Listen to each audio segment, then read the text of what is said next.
সংগ্রামী বন্ধুগণ, আমরা দেখছি নির্বাচন যত ঘনিয়ে আসছে প্রশাসন তার পুরনো রূপ দেখাচ্ছে।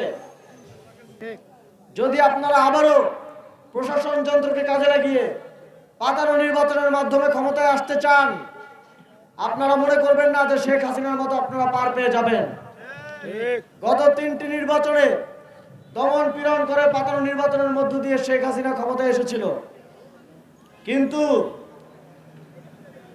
5ই আগস্ট পরবর্তী বাংলাদেশে যেই বাংলাদেশের মানুষ শেখ হাসিনাকে তাড়ানোর জন্য রক্ত দিয়েছে, আপনাদের সন্তানরা মুক্তির জন্য জীবন দিয়েছে রাজপথে, সেই বাংলাদেশের মানুষ প্রয়োজনে ভোটের জন্য জীবন দিবে।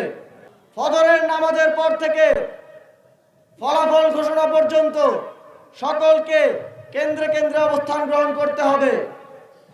আবার যাতে আগের নির্বাচনের মতো আপনার আমার ভোট অন্য কেউ না দিয়ে যেতে পারে, মরা মানুষ কবর থেকে উঠে ভোট না দিতে পারে, সেটা নিশ্চিত করতে হবে।